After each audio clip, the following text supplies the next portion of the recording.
This is the Master Brewers Podcast, brought to you by the Master Brewers Association of the Americas, a volunteer organization dedicated to continually improving the products and processes of our membership since 1887. Let's go!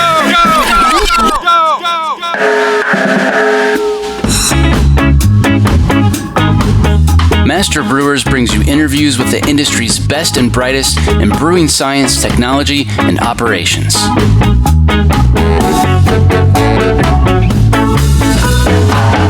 Calm down, I'm moving too fast. This Master Brewers podcast is proudly sponsored by Hopsteiner, a global leader in the hop industry focused on quality, sustainability, and innovation in new hop varieties and hop products. Contact our brewery sales team to provide you with the hop-related tools you need to craft your next great beer. For more information, visit hopsteiner.com. Additional support provided by Draft Lab knows that quality and consistency are your brewery's top priorities. Draft Lab provides easy-to-use sensory analysis tools designed to bring your tasting data into action. To start your free 2-week trial today, visit draftlab.com. That's DRAUGHT lab.com.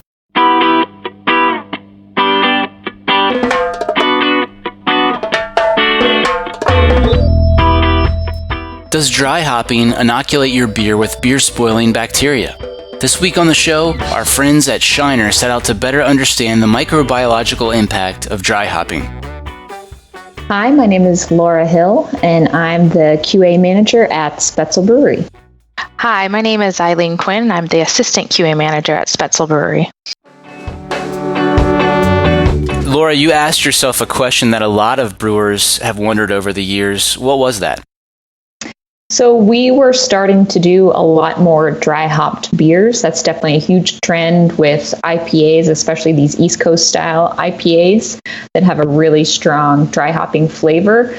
So doing that, you're taking all of these steps to keep your beers really clean. And then when you're dry hopping, you're adding in an untreated agricultural product back into the beer. So I was wondering if we're doing ourselves a disservice and actually adding contamination in intentionally to our beers.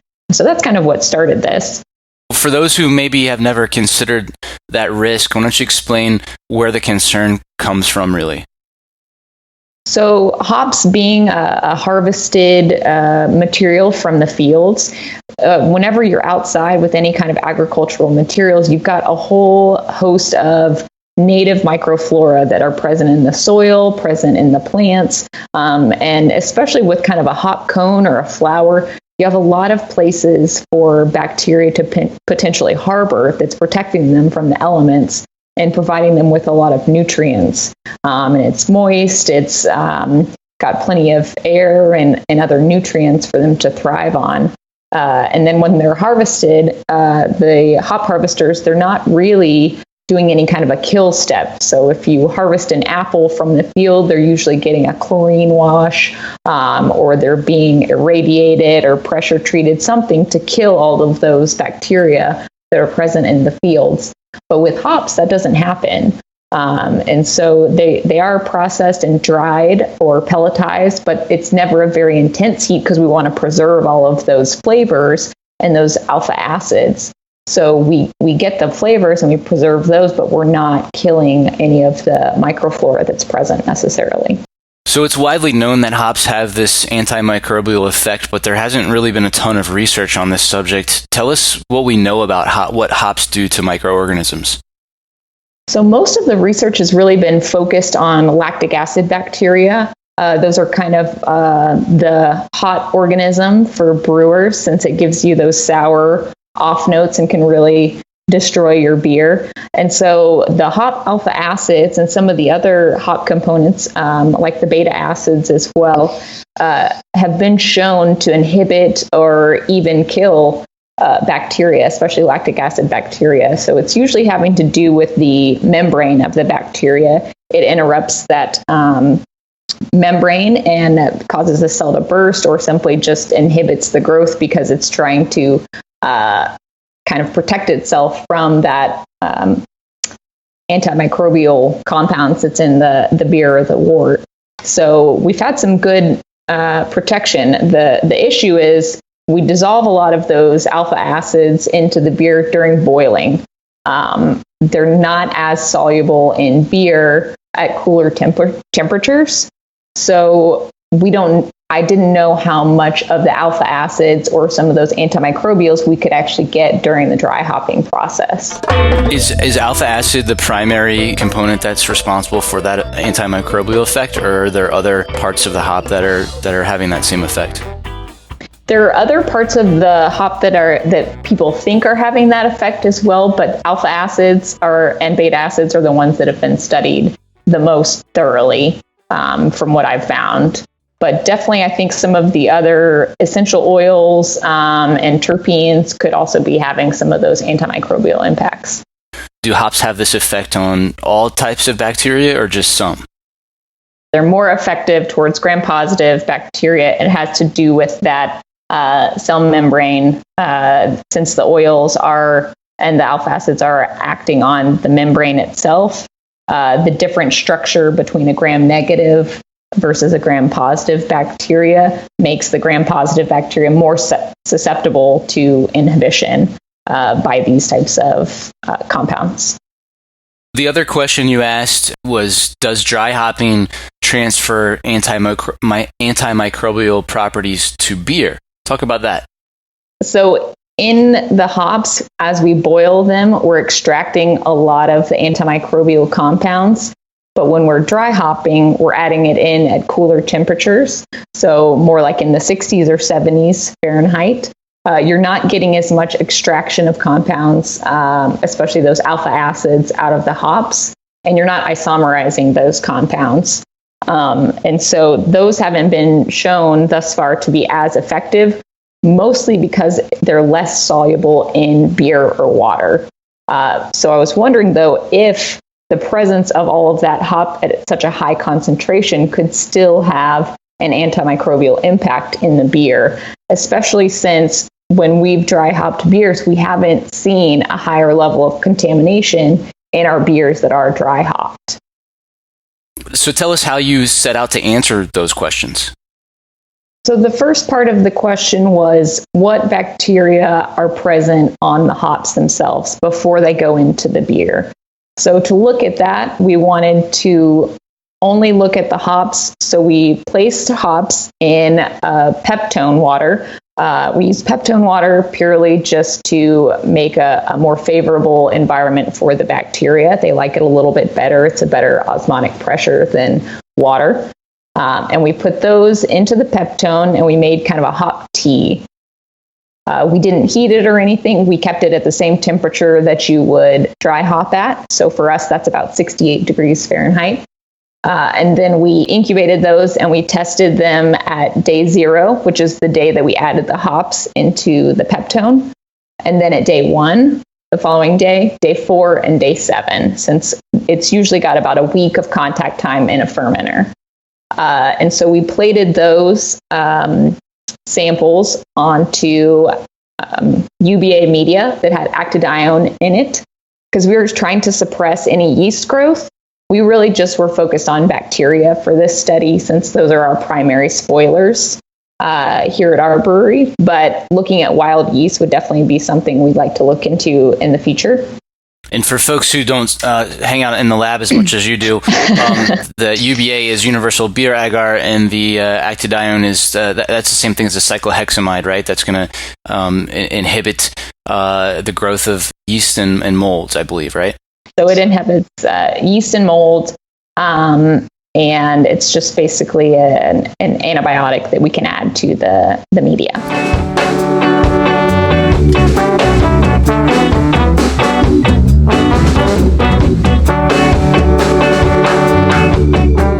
Coming up. If I already had a dirty beer in the cellars and I added dry hops, would it make it worse or would it make it better? I'm John Bryce, and you're listening to the Master Brewers Podcast from the Master Brewers Association of the Americas.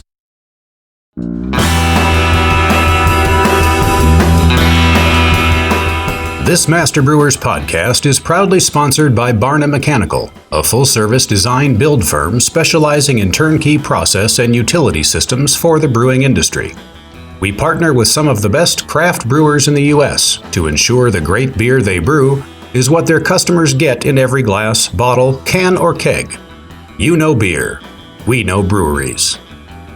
Additional support provided by ABS Commercial is a full-service brewery and parts outfitter. From our Raleigh headquarters to our Denver office, we proudly offer brew houses and fermenters from 3 barrels and up, yeast brinks, boilers, kegs, chillers, tri-clamp, and other stainless parts, all with the quickest delivery and lead times in the industry. Learn more at abs-commercial.com or call 877-BREW-ABS. ABS Commercial. We are brewers. Here's what's coming up on the Master Brewers calendar. The first weekend in November is a real trilemma for vendor reps. District Mid-Atlantic meets at DC Brow, District Mid-South meets at New Realm in Atlanta, and District Southern California meets at Anheuser-Busch in Los Angeles. The following week is busy in Canada with the Ontario Craft Brewers Conference November 7th and 8th, and District Eastern Canada in Montreal also on the 8th. District St. Paul, Minneapolis meets November 8th at Bad Weather Brewing in St. Paul. Also on the 8th, District Northern California is at Urban Roots Brewing and Smokehouse in Sacramento. The brand new District Northern Illinois is holding its inaugural meeting at Goose Island in Chicago, November 9th. Or if you're on the East Coast, I bet my buddy John Clegg wants to buy you a beer at District New England's fall meeting at Sebago Brewing on the same day. Just when you thought November couldn't get any busier, there's a HACCP course and a district meeting in Ontario on November 13th and 14th, and Districts Milwaukee and St. Louis both meet November 15th. Check out the full calendar of events at mbaa.com for more details or to find a district meeting near you.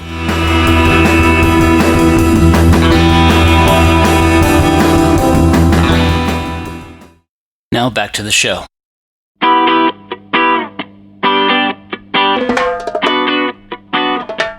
How about your dry hopping rates? How heavily hopped were these teas? We tried 2 different dosages. We tried 1 pound per barrel and 2 pounds per barrel.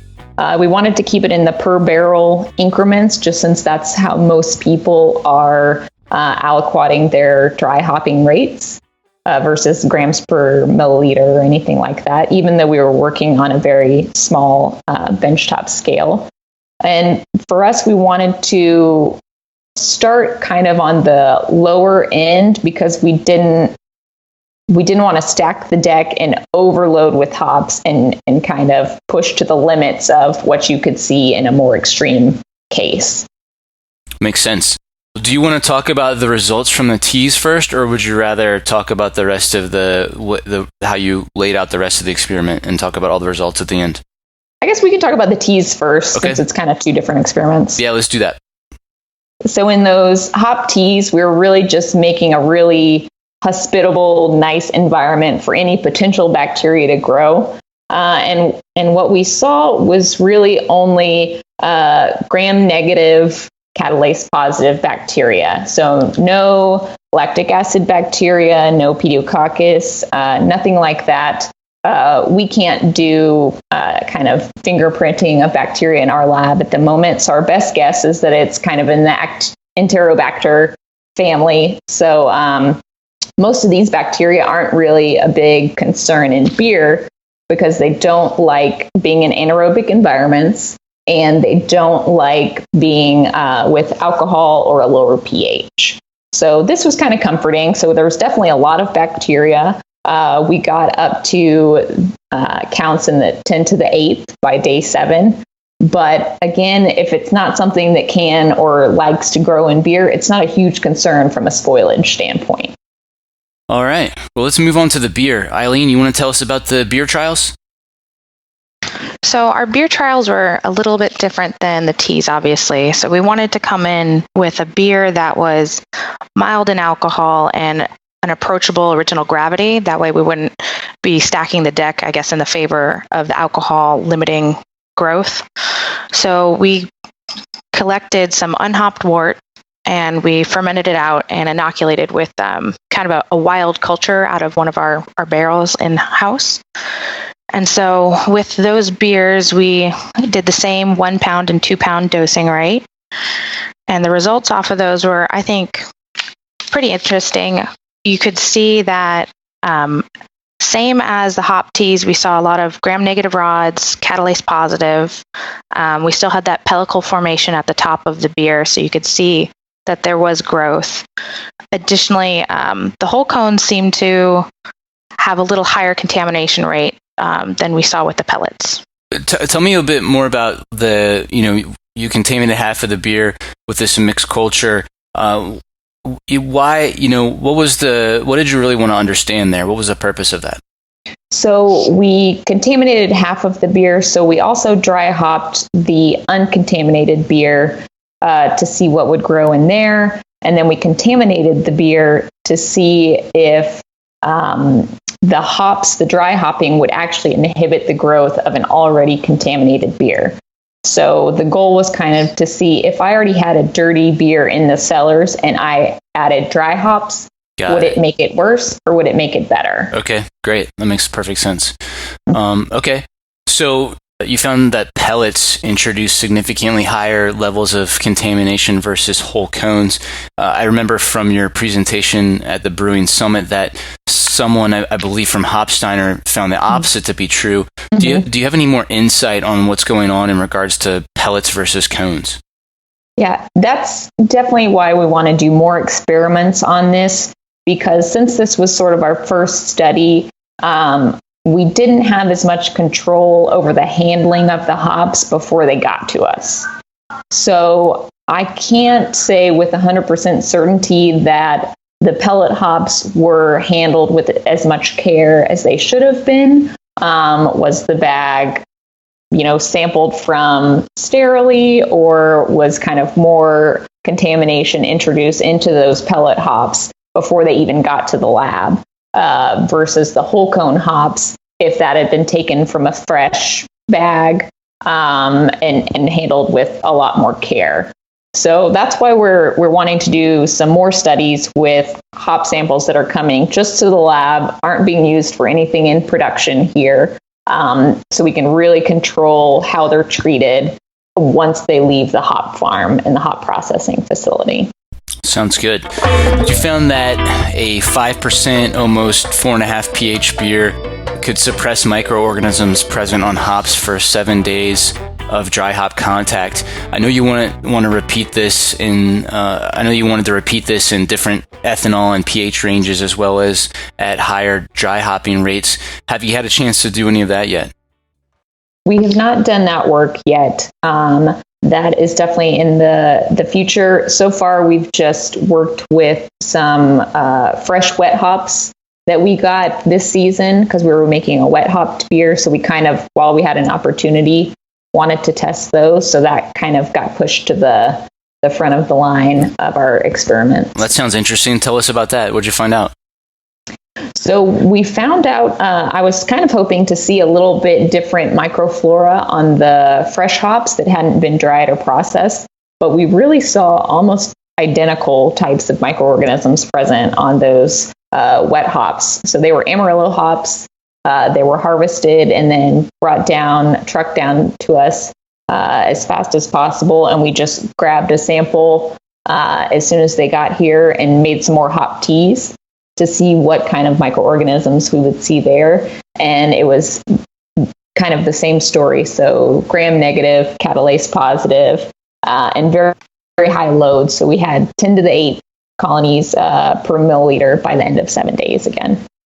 And I would add on that for the colonies we found with the fresh hop, it was kind of a wider range of gram-negative microflora, but considering what we have available in the lab, we're only typing down to just gram-negative, gram-positive. Okay, cool. In your trials, pellets suppressed microbial growth more in contaminated beer. Why do you think that was? I think that was just because of the packaging and the nature of the pelletizing operation. So we were using T90 pellets, so it does concentrate some of those antimicrobial components of the hops a little bit more, and you're getting rid of some of the vegetative material that maybe doesn't contribute any antimicrobial properties. So the same weight of a whole cone hop versus a pellet hop, you have a higher concentration of those really strong antimicrobials in the pellets versus the whole cones. And additionally, with the pelletizing of the hops, you have increased surface area and dispersion when those pellet hops go into solution versus the whole cone where you have a condensed structure that your solution has to pass through to extract the hop compounds. I know you also want to look at the anti-microbial impact of hop extracts used in finishing instead of dry hopping. Do you know if any of the major hop vendors have done any work in that area yet? I haven't seen any from hop vendors, but it's actually been looked at some in the food industry and pharmaceuticals of using the hop isolated compounds, not necessarily just the extracts, to have antimicrobial impacts for foods and pharmaceuticals. And what have they seen there so far? Has that been effective? It's been very effective. The issue with food is always separating the flavor component. So how do you apply a natural antimicrobial that brings its own flavors and aromas to, say, a bag of spinach if it's going to add a hop flavor or hop characteristic to it? So in the past, I've looked at some encapsulating technologies in past life to kind of separate the antimicrobial properties from the flavor. And it's still kind of not that far along in the studies. They haven't found a really good way to have it releasing the antimicrobial properties without also adding and changing the flavor of the food product. Got it. So what's next? So we'll just continue doing a lot of experiments on several different hop varietals and repeating essentially the same experimental design of the hop tea and then the clean beer and then the contaminated beer to look at both the microflora on the hops to see if there are any differences based on varietal, and also looking at the antimicrobial impact in the beer. I think one other thing that eventually we'd like to add to the experimental work, if we have access to it, is looking at the differences in the alpha acid concentrations from the hops to the beer. If that shows a direct correlation with how much antimicrobial impact you see in the growth on the plates.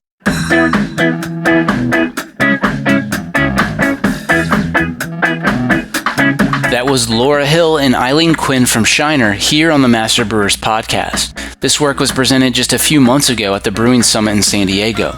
If you'd like to learn more about this study, flip through the slides. For only $89, you can have access to this presentation and all of the other amazing work that was presented at the 2018 Brewing Summit. Master Brewers members even get a discount. Go to mbaa.com/store, then click on Conference Proceedings. Calm down and move. Hey, remember the Belgian beer book that Sten Mertens and Jan Stencils talked about on episode 101, The Yeasts of Tomorrow? Well, great news. It's now available in the Master Brewers bookstore. Just go to mbaa.com/store and type Belgian beer into the search bar to get your copy today. Just like that one day when we came around then. Since there's that one thing that I should have told you, or maybe two things that you should have